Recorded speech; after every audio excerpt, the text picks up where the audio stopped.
Welcome, everybody, to the R.O.A.R podcast show. This is John Smith with Rutan, and we also have William Morrisey. Morrisey is he's a retired professor over from Hillsdale College. He's also a doctor.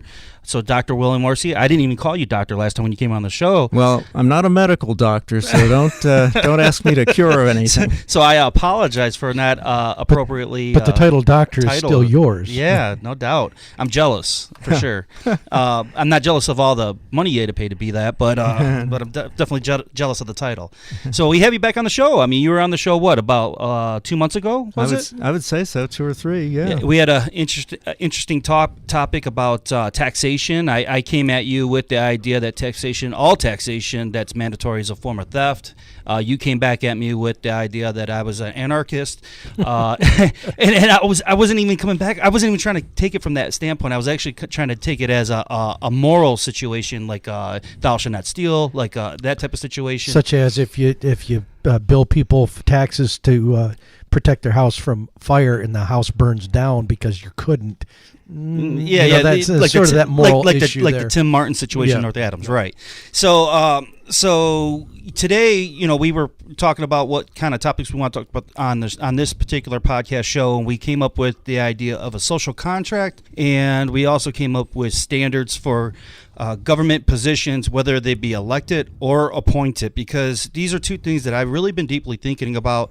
Social contract being that I've heard this now from 3 or 4 people in government positions, whether it be from Hillsdale or from my local community. So I keep hearing this social contract thing, not knowing really what it is. John and I did some research on it. And one of the things that's a little confusing is they use the social contract idea in opposing ways.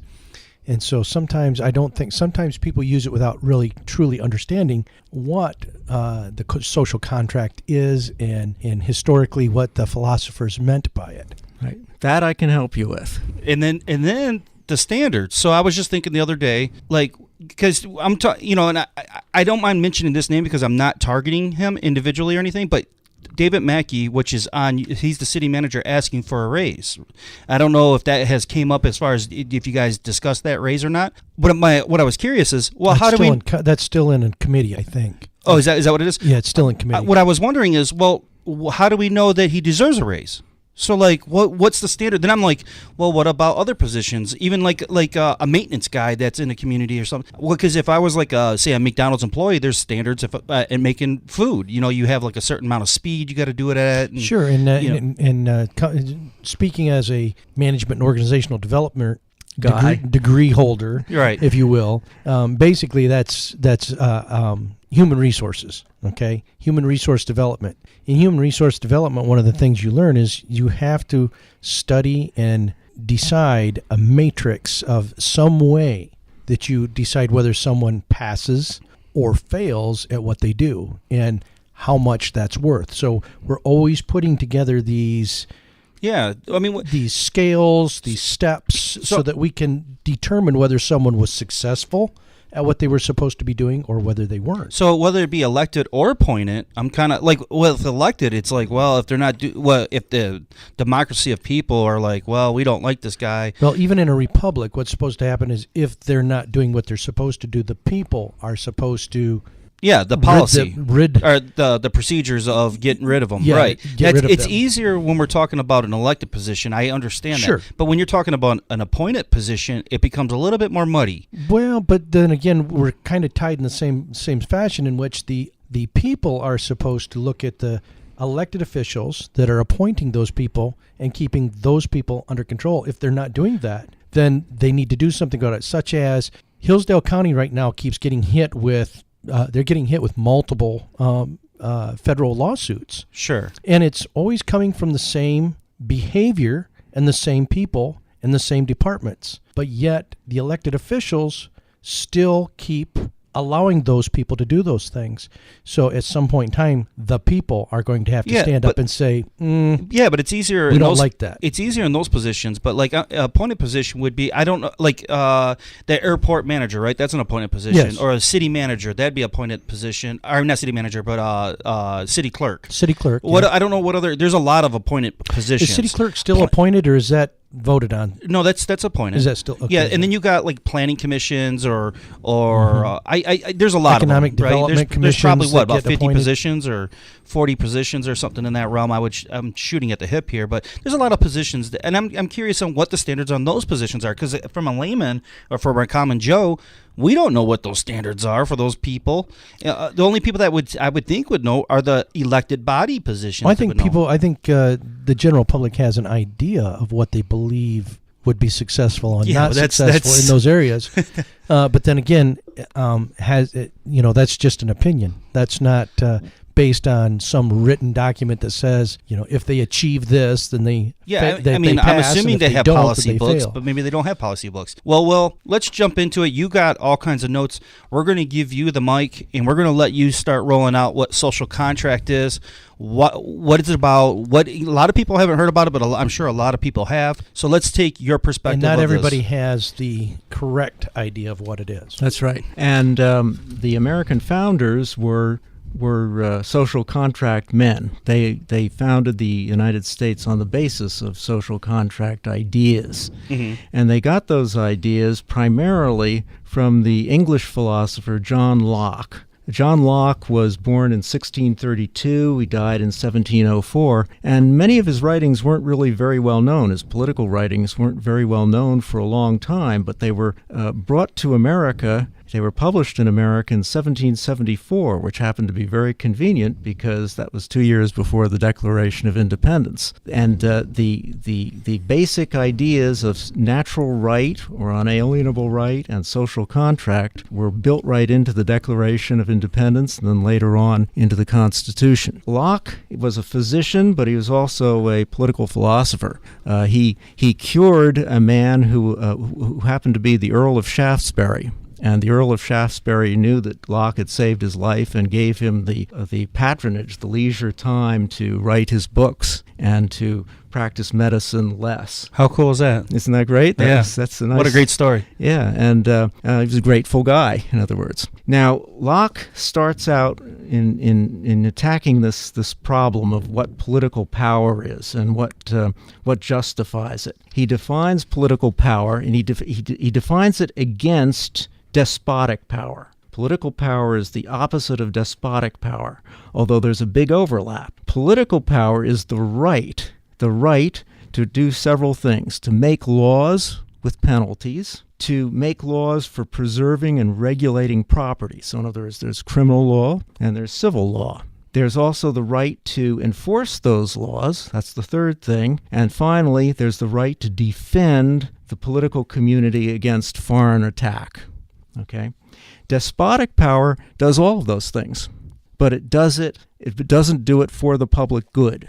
The difference between political power and despotic power is wielding these different legislative and executive powers for the public good. Well, that obviously makes you want to know, what does it mean to say the public good? What is that, right? And the notion of what is good leads you to the question of what is the nature of a thing. In other words, if I say that's a good dog, that means it's a good specimen of that type of animal, right? It's healthy, it's got a shiny coat, it's got good disposition, a good tree, isn't rotted out, right? Right. So what's good leads you, in other words, goodness leads you to the question of what nature is, what the nature of a thing is. And what is the nature of a human being? Well, human beings are social animals, Locke says. Before politics, before entering into anything like civil society, human beings lived in families. And they either lived in families or they lived in bands of... small colonies. Small colonies, or they lived in bands of armed and dangerous young men. That was the other option. But we're social animals in two ways. First of all, we have, unlike any other animal, we have the power of speech. Speech enables you to express the differences between things and the similarities between things. So, for example, a human being can look at something that's long and thin, right? And it can say, and a human being, the human mind can say that is a tree, whereas that other long, thin thing is a pillar or a tower or something like that. We can generalize, in other words. we're capable of generalizing. We can say what it is and what it is not. Reason is the other capacity that we have, and they're very closely related. Because if you can say what something is and what something is not, you can say whether something contradicts, one statement contradicts another. Reason is thought based on the principle of non-contradiction, which means that the definition of the principle of non-contradiction is that the same thing won't do opposites or endure opposites at the same time and in relation to the same thing. Now, that's an abstract way of putting it, so let me give you an example, right? That you'd never be able to figure that out unless I gave you an example. I wouldn't have been able to figure it out. Think of a basketball player that does the trick of spinning the ball on the point of his finger. Yep. Got that image? Yep. You say to yourself, okay, that basketball is moving and standing still at the same time, isn't it? It's standing on the point of the finger, still, but it's also moving. Is that a contradiction? It's doing opposites at the same time. Is that a contradiction? No. No, because it's doing those things in relation to a different part. So it's standing still on its axis, right? But it's spinning on its circumference. That's the principle of non-contradiction, and that's a good illustration of what they mean by that. So if you look at human beings, what did they have when they are before politics? How are they organized? They're organized in families or in armed gangs, and within the state of nature, you have two things. You have freedom and equality. But freedom is not just freedom to do whatever you want to do. Freedom is you can do what you want within the bounds of the law of nature without asking permission from anybody, as long as you stay within the law of nature. And we'll get to what the law of nature is in a second. The other thing is that's the one I like. Yeah, that's the one. And you have freedom. You also have equality. Now, equality does not mean in John Locke or in the founders that we're all equally woman's right smart. We're not all equally. If I look around in the world, I see people who are bigger than I am, stronger than I am, smarter than I am. Thank you. And I was just going to say, or all of the above, which is John Smith. Well, Rutan's better looking. I was going to say Rutan's better looking than me. Yeah. That scares me a little. I'll leave that one alone. Anyway, but what we are equal in, right? What we are equal in is that we're all of the same species. We're all equally human beings. That's right. And therefore in a family there will be ranks, right? Either the father rules or the mother rules or they share. It's almost like seniority. Yeah. But in terms of human of different families in the state of nature, there's no reason for one to rule over the other. No one is born so far above the other to entitle him to rule. And that's what he means by equality. So when the Declaration says all men are created equal, they don't mean, intelligence or good looks or anything like that. They mean we're all equally entitled to life, liberty, and the pursuit of happiness. That's what they mean. Now, the law of nature is the state of nature, Locke says, has the law of nature to govern it. What is the law of nature? The law of nature for human beings is reason. Thinking in terms of the principle of non-contradiction. Where there's no law, there's no freedom in terms of the law of nature. And so what that means is that you govern yourself, if you're governing yourself in the state of nature according to the law of nature, you're governing yourself on the basis of reasoned thought based on the principle of non-contradiction. Logical deductions from what? From what a human being is. So if you say a human being is potentially at least a rational animal that can speak, that means that anything that interferes with the distinctive human nature, that is to speak and to reason, is tyrannical. Right? It's tyrannical, except unless there's some circumstance where the person deserves to be punished, which is something we'll get to in a little bit. So what's good? Public good. What is the public good? Public good, what you have to ask yourself, what is good for such a being, such an object in nature as a human being? Well, life, right? Life, obviously, health, liberty in the sense of obeying the law of nature, right? And possessions, because you're not going to be able to live if you don't have possessions. And what he says is that God made all human beings not to be misused by others. not to be abused and have their rights abridged, these natural rights abridged by others. So that's the basic law of nature. No human being is so far superior to any other that he's morally entitled to kill or enslave anybody. How come? Unless that person threatens to kill or enslave him. That's the nature of the peace and preservation of all human beings. Self-defense. Defense, not aggression. Defense, not aggression. And slavery is a key thing here. He says, this is Locke now, I have no reason to suppose that he who would take away my liberty would not, when he had me in his power, take away everything else. Once I have a slave, I can kill him, and the slave can do nothing about it. Yeah, slave's not a human at that point. It's possession. You're treating a human being as if he's an animal. That's right. And these are unalienable rights, which means that you're not entitled to overturn them, even for yourself. You're not entitled to say, I want to be a slave of this person, or I want this person to kill me. No. I was always taught that inalienable meant that only that which granted it can take it. Yeah. So if the creator is the only one that granted it, only the creator can take it. That's generally speaking true, unless you violate that and you put yourself in a state of war with somebody, then he can defend himself to the point of death. The whole idea here, and this also prohibits suicide, right? Because if I have no rightful power to kill or enslave either one of you guys, what would give me the right or the power to allow you to kill or enslave me? That's the basis for self-defense. In other words, you've got there's nothing that entitles me to do unjustified injury to anyone else or to myself. Is the point there? So but this is that's the law of nature. But in the state of nature, who gets to execute the law of nature? Who gets to enforce it? Right? Who judges? The answer in the state of nature is that all adults do. They've reached the age of reason, right? And so they get to do that.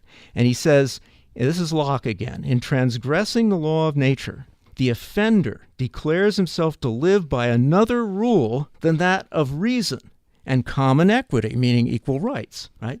Which is the measure, that's the reason and equity are the measure God has set to the actions of men for their mutual security. And so in other words, such a person becomes dangerous to mankind. An attack on one is an attack on all. He says it's to trespass against the whole species. He says a man becomes so degenerate that he quits the principles of human nature. Wow. So he uses pretty strong language, right? I know many. Yeah, I've met them.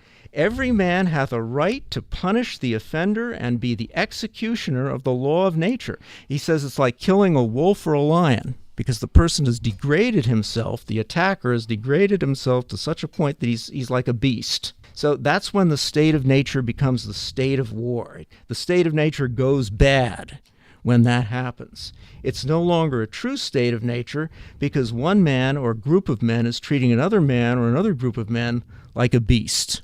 Hey, Will. In the state of nature, what you have is you have the right to punish those who transgress that law. Every adult has that right.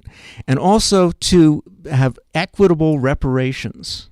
In other words, if I injure you, you can say, okay, give me something in return. Return my property or repair my property or do something like that. And that's where man's law comes in to make one whole. Yes. Yes, exactly. And he talks about measures of punishment, which means that the punishment must fit the crime, and Justice. The reparation must fit the crime. The example he gives is Cain in the Bible. Yes. Yeah. We call that justice today. Yep. And that's what Locke means by the public good. That's what he means. Political rule is rule doing lawmaking and enforcing and so forth by the public good. But we haven't gotten there yet because we haven't gotten into political society yet. This is still just the state of nature. Why don't we just stay in the state of nature?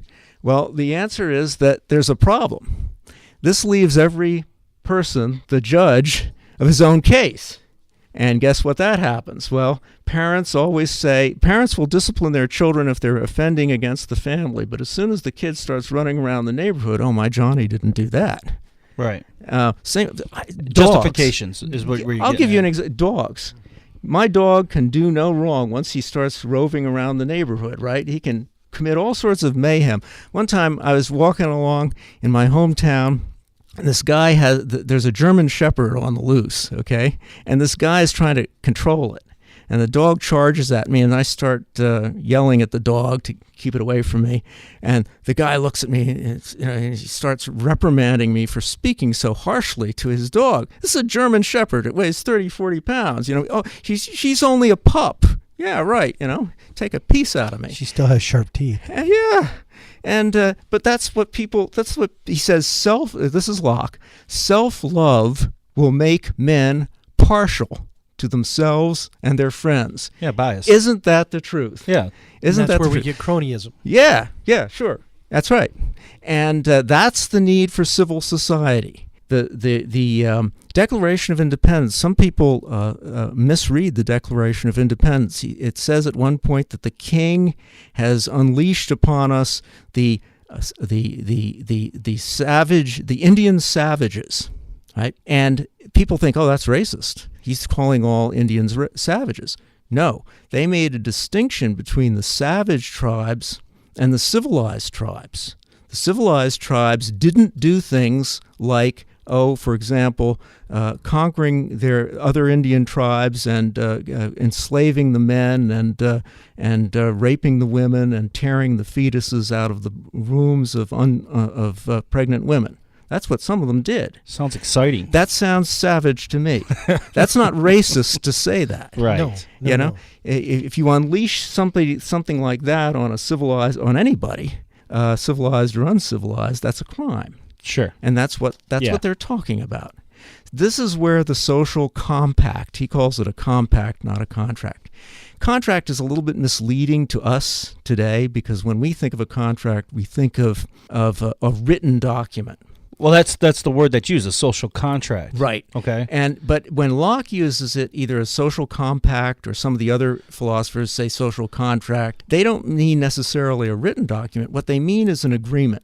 Go ahead. You can still have verbal contracts. We will rebuttal this. You can still have verbal contracts, and so compact and contract are synonymous. Yeah. It's just we see them a little bit different today because of all the legality with the written document. We live in a civil society, but you could have a pre-literate society and still have a compact. Well, we live in a litigious society as well. We live in a literate and litigious Man, you guys society. are using big words. Come on.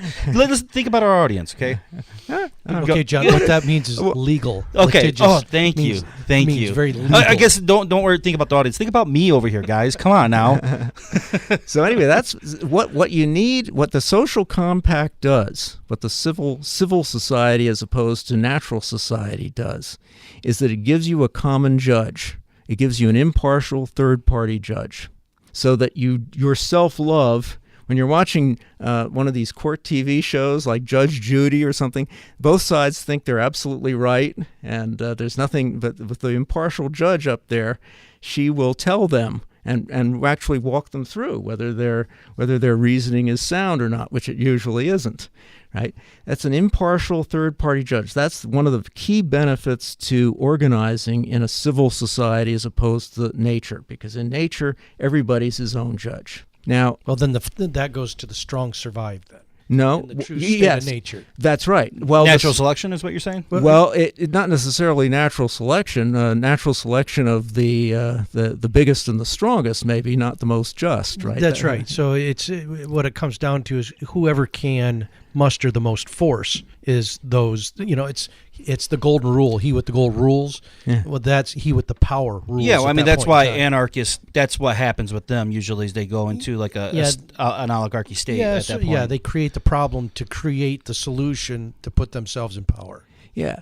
So the social contract or compact is the only kind of such contract where you agree together mutually, he says, and this is right out of Locke, to enter into one community and make one body politic. You could have, before the civil society, before the social contract, you could have barter, right? Trade agreements, all sorts of handshake agreements between families. You could do all that. But also he says that before the state of nature, you still have to tell the truth.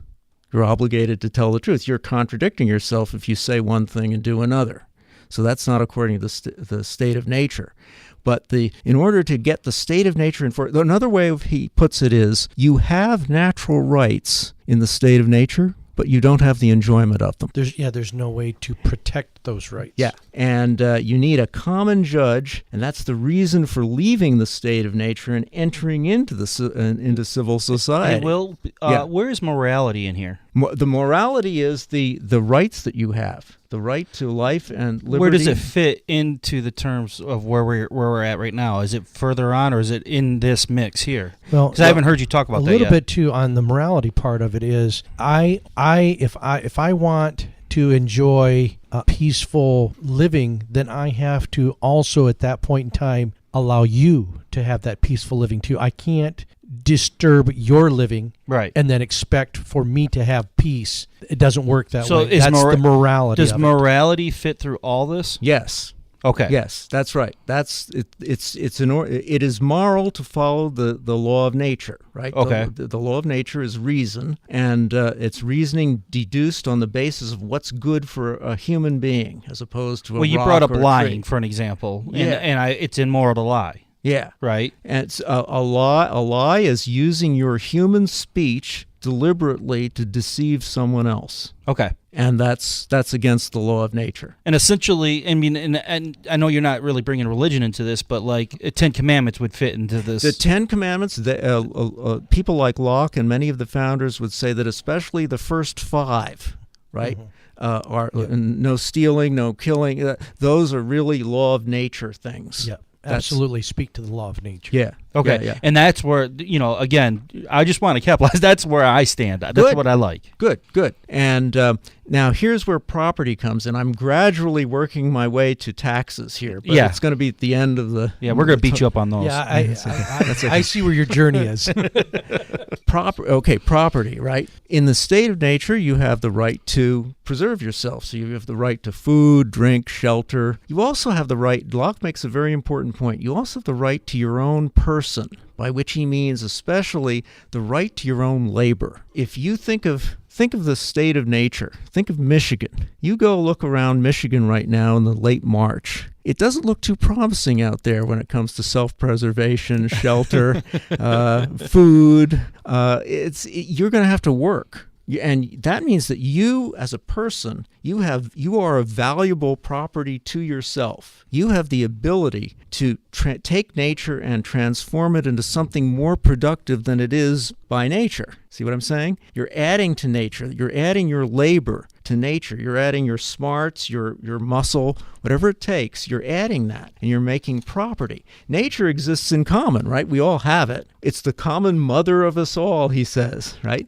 And socialists will say property is theft. No, Locke says it's exactly the opposite of theft, because labor gives you a private right to a portion of that nature. Without that right, nature would be useless. It would all be in common, but no one could use it for anything. Would eugenics and socialists kind of go hand in hand, John? And be a little bit more specific.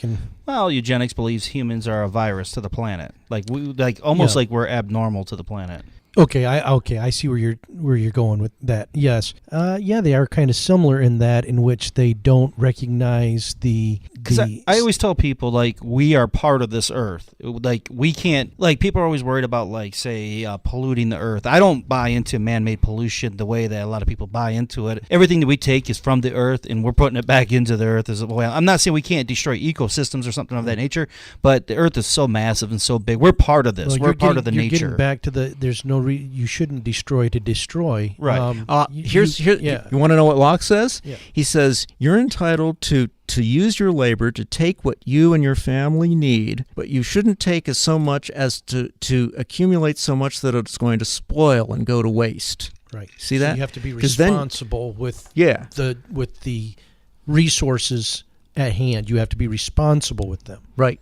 And the law of reason, for example, makes, and he thinks a lot about North America, because in circa 1700, North America is really the wilds, and it's got a few human populations circulating around in it, but it's very thinly populated. But to a subject of the king, though, it's also seen as a huge raw materials. We'll get you. Well, I'll get you there. I'll get you there. Go ahead, jump back in, Will. I'll get you there. This the law of reason, right, that you take as much as you need, means that if an American Indian kills a deer, he's entitled to that deer. He labored. He worked to get that deer.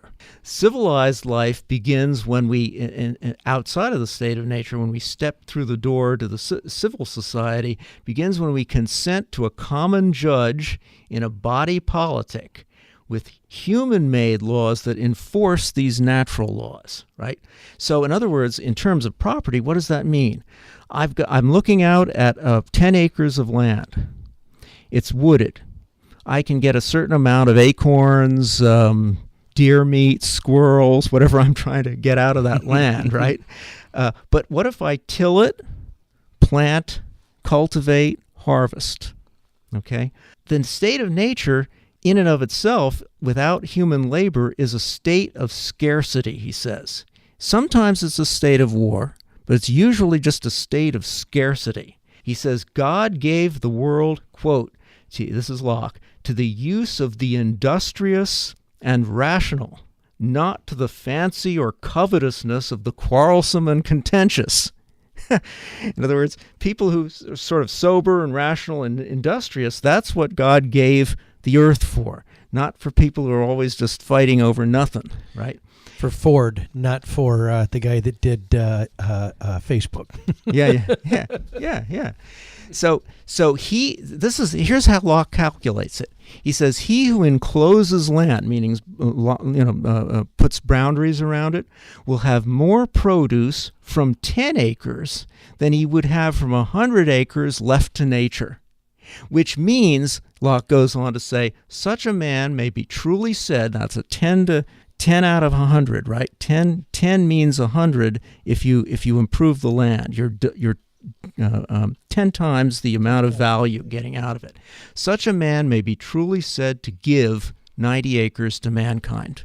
See that? That's a very striking thing to say, right? You're saying that property is legitimate in land. Property is legitimate because you're doing more for human nature and for humanity generally by tilling that land and making it more valuable than you would if you just left it in common, the way a socialist would do. Mm-hmm. See that?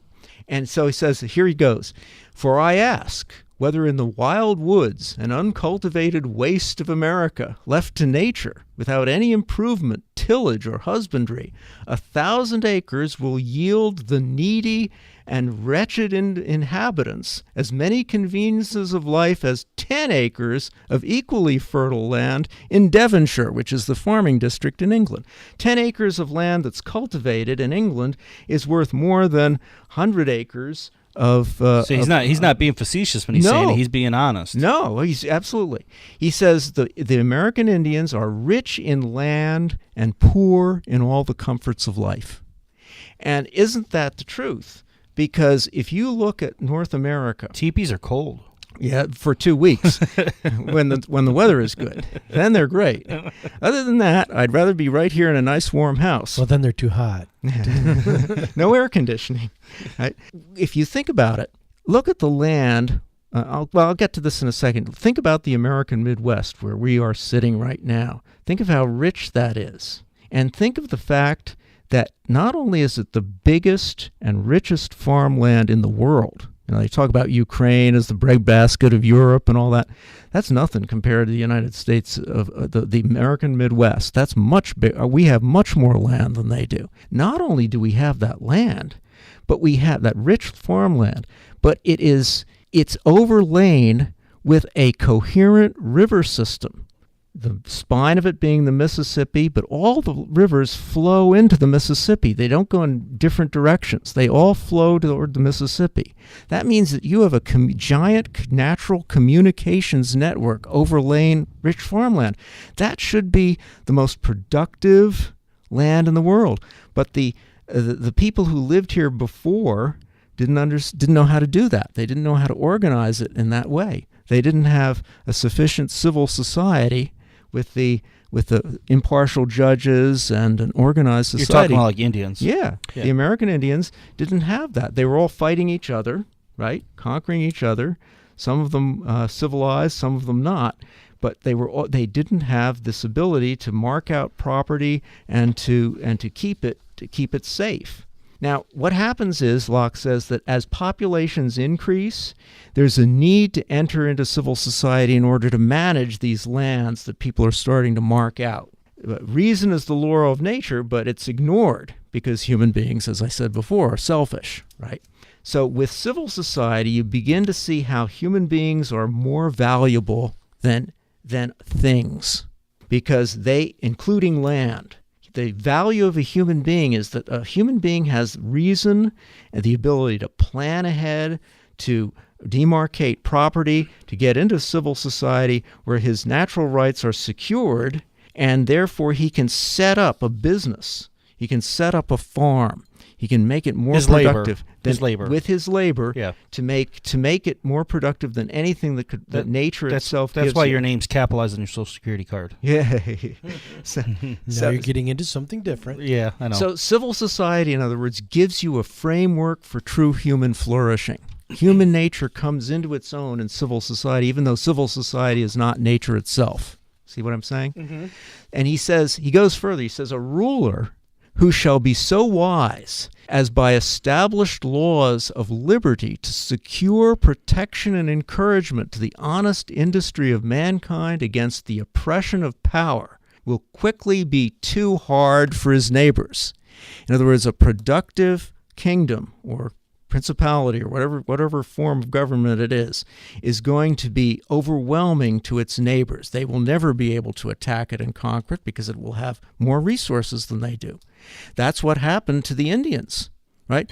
The Europeans came over here. They understood property, tillage, husbandry, all that stuff, and they simply overpopulated the natives. What is husbandry? Husbandry means like animal husbandry. You're taking care of livestock. You don't just let the livestock breed, and you actually plan on which breeds you're going to put together for certain things, and how many offspring you're going to have that year. You know, looking at those old books, John, that I constantly be looking at on eBay, I always see that word, and I'm thinking like husband and wife. You know, like well, it's the same. It's somewhat the same idea. You're cultivating, right? You're getting you're having a relationship, a productive relationship. Only they use that word more often than we use it today. Well, see, husbandry 30 years ago was you planned on children. Now they just happen whenever you want them to. So that's not civil society. Then you're going back to the state of nature when you start doing that. That's right. Now, one of his examples of the advantage of civil society is money, far superior to barter. How come? It's based on consent, first of all, so is barter, but it increases prosperity. How come? Because if you accumulated a lot of stuff for barter, it'll spoil. Gold doesn't spoil. You can accumulate gold and invest that gold and make a profit on that investment, but meanwhile you're bankrolling some kid who wants to start his own farm. Or he wants, in this day and age, it would be a computer industry or something like that. You give people the chance to be productive when you have money. You can gather money without injuring anybody else, whereas if you gather grain and you never use it, it just spoils. And meanwhile, people are starving, right? So you're enlarging and aiding human industry, this industriousness that Locke wants to see. He says, what would a man value 10,000 or 100,000 acres of excellent land, even if you had the farm and you had all that, ready cultivated, well stocked with cattle, in the inland parts of America? He's talking about the Midwest. He's talking about where we're sitting, where he had no hopes of commerce with other parts of the world to draw money to him by the sale of his possessions, his products. That network, that potential network of the rivers and so forth, what good is it if you can't have money that you can borrow or use as a token so that you can buy stuff elsewhere? See, right. That's the key thing. He says, in the beginning, all the world was America. Yeah. In other words, it's a kind of uncultivated natural habitat. There's no such thing as money was known. So this is what makes inequality of money good for the equality of men. You see why he's saying that? Because the inequality of money means you can invest and give people a break, give some poor guy a break with a loan, and he can then become a productive citizen and raise himself up to your level. See, whiskey was also used like money because the grain, to keep the grain from spoiling, they would put it in. It was easier to get it from the mountain down to the mercantile where they could sell things, and so they would put it into whiskey. Yeah. But then the corn growers in the east, in the nice land, didn't like the people from the mountains bringing their whiskey down. Yeah. So, but that's one of that's an attempt at using barter and keeping it as preserved, a self-preserving form of barter. That's the in between money and barter. Yeah, it is, but it's less convenient because you can break the bottles, they can spill, and it's less portable than money. Commerce means you're moving around, and you drink your money. Yeah, that's the only disadvantage, right? Yeah, that's the only disadvantage. So he says that political power, as opposed to despotic power, right? Political power in civil society preserves and enlarges freedom for those reasons, all the reasons I've just been giving you. More productivity, more safety, impartial judges, therefore a better chance at getting justice, all of those things. He says a boy becomes a man when he's sufficiently rational to know the law, because he's sufficiently rational to see the principle of non-contradiction, to see whether these laws are just. Only if he knew how many laws we would have, he probably wouldn't say that. Well, that's right. But see, he wouldn't. If you have too many laws, if it's too complicated, then your that's no personal good. opinion. Yes, no. Will what? Too many laws and too complicated. Yes. Okay. Well, that's that comes back to now. By the way, gentlemen, I must say, as a member of the City Council of Hillsdale, these opinions about the number of laws that exist in America are my own. They do not represent the city of Hillsdale. Okay. Now, just to kind of right there on that, one of the things that was a precursor to the fall of the Roman Empire, right, in the Republic was when they became very litigious. Yeah. And we're seeing a lot of that same sort of thing here. Benjamin Franklin said it should be that a man should be able to know the law. I'm paraphrasing here.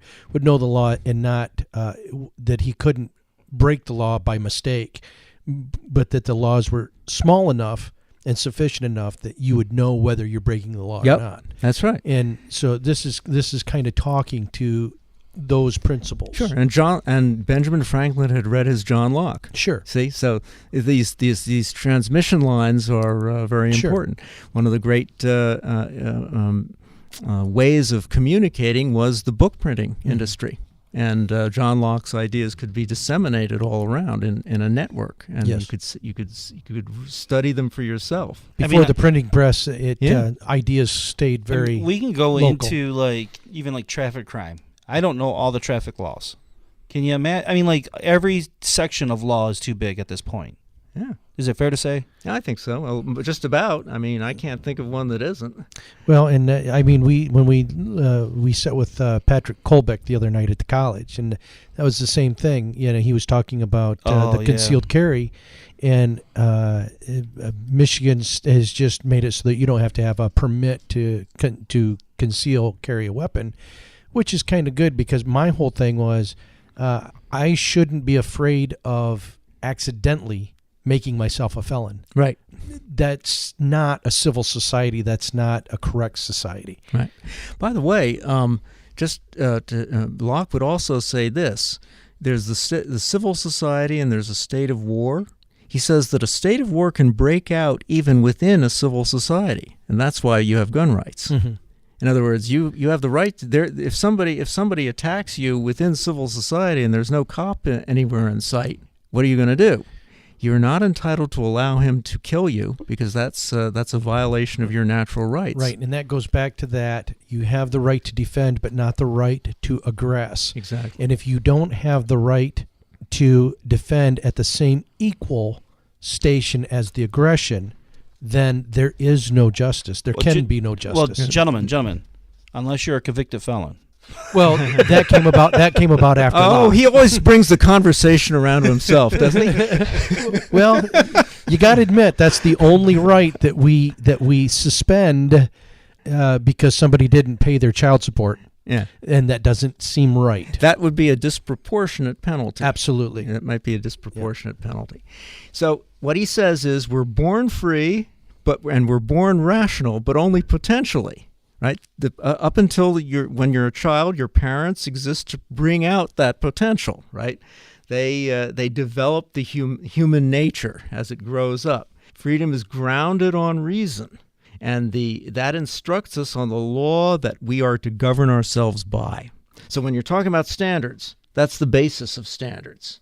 In other words, it doesn't tell you the specific standards, right, but it gives you the basic criterion for judgment, which is you are doing things that are consistent with your unalienable law of nature type rights. That you're protecting life, liberty, and property. Yep. Or the pursuit of happiness, which is a little bit broader than property, You're right. but still same. I use that as the short version. It's easier to see the standards with using that, say, with say a sheriff or a police officer. It's much harder to use that to say with like a city clerk. Right, and that's getting into more detailed, right? That's getting into more and more. You're getting More more and more reason. conventional types of things. But I'm just saying that if a city clerk or if any elected or unelected official were violating your rights by stealing or doing something else that was against the law and against natural right, then that would be a violation, right? That would be a standard that person was not. Okay, I see what you're saying. That's creating a standard there. Yeah. Okay, that's not improving it. It's just that's just the standard. Now, the other thing is, too, I just kind of want to temper this just a little bit when you said that is against the law. There's things that can be okay, so I just want to bring that out so that our listeners understand that. We'll give you the hand. He's like, whoa. I was about to. Yeah, I'm getting to that. He did that because he's going to get to that point. Go ahead and get to it. Well, okay. So parental power is based on necessity, whereas political power is based on consent. Right. Therefore, he is against hereditary monarchy, which makes political power as if it's your family. Right. Consent is not. What is consent? Consent is not assent. It doesn't mean, oh, I agree with it. It means rational assent. Right. It means reasoned assent. What's that mean? Assent. Assent means you go along with it. You agree. You want to do something. I say yes. Consent's not agreeing, but it is rational assent, which is rational agree. Right.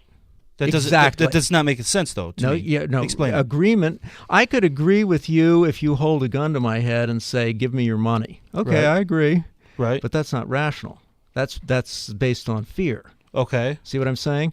You're coercing me under those circumstances. That is, my rational consent means that I have reasoned it out so that I agree with this deal that you're offering me. Okay. See, that's rational consent. It's based on a rational deduction of what I am as a human being. All right. Does this enhance my life, liberty, property, happiness? See what I'm saying? Mm-hmm. So it's not the rule of the one. In political society, he's saying that consent isn't the rule of the one or the few, but it's got to be based on the rule of the majority, but not just the rule of the majority, because the majority could be tyrannical too, right? Usually is. And sometimes, not more so than the rule of the one or the few, and those are the other that's faction opportunities, right? That's that faction. Yeah, in other words, we're talking real world here, not abstract world. And when you get down to the cases, you'd rather be ruled, generally speaking, by a well-organized majority than a king or an aristocrat, a bunch of aristocrats, because they're going to be selfish. And going to the word, it says that there's wisdom in the counsel of many. That's what there you go. There's wisdom in the counsel of many. Yeah. And so this is that majority that he's talking about, not necessarily the direct democracy, no, the rule of the masses, but this idea that there is wisdom in the majority. An important part of our social contract is the Constitution. It's not the underlying social contract which existed before the Constitution. That is essentially a social contract. It's part of it. It's part of the social contract. It's the political end of it in the federal level. But you notice the main thing about the Constitution is it's majority rule, but it's filtered through all sorts of safeguards, isn't it? The Senate represents the states. Well, it used to be. Well, I'm saying I'm talking. When I say the Constitution, I mean the real Constitution, not the imagined one. You mean not reality? Yeah. Well, for the reality of the way it was intended originally. Yes, that's the right. original. But it is reality in the sense that it's closer to human rights. It's closer to human nature. That's right. So it's based on what is real about human beings. So the consent of every individual is united with the other people. In other words, you consent to a constitution or a civil society, and that means that you are agreeing to the terms of the deal, the agreement, whatever the contract, whatever it may be. That's and that obligates you, as long as you're a member of that society, to obey the laws that it does. You have options, right? If you don't like a particular law, you're entitled to do what? You can stay in the civil society and work to reform it, to get rid of that law or to do some other law. That's one option you have. Like amend it. You can amend the law or get rid of it entirely, sure. Put somebody in power that will take that through legislation. That's right, in a representative form of government, a republic, in other words. That's what you do. That's one thing. Another thing you can do is, if the offense is egregious enough, you can either get out of that civil society. And tyrannies typically don't want you to get out, right? They imprison you within that society. That was what the Berlin Wall was all about. They wouldn't let you leave East Germany to go to West Germany. Or there's one other thing you can do if it's egregious, and that is don't give up your seat at the front of the bus. Yeah. Which is what Rosa Parks did. Yeah, sure. That's civil disobedience, right? That's another. Or you could do a revolution, which is what the American founders did. Now that's a very serious situation. Right, where but the other thing is, and I hear this a lot in these groups today. Some of these groups that really push the Constitution without truly understanding the principles is, yes, a revolution, but there's legal revolution and there's illegal revolution. What we did during the time of the Revolutionary War was legal in the sense that all things were tried first, and before that was done, in the Declaration of Independence, that didn't give us independence. The Lee Resolution of July 2nd did, but in that declaration, we declared to the world all the different grievances that there were and all the ways that we tried to have those taken care of, and that there was no other way but this way.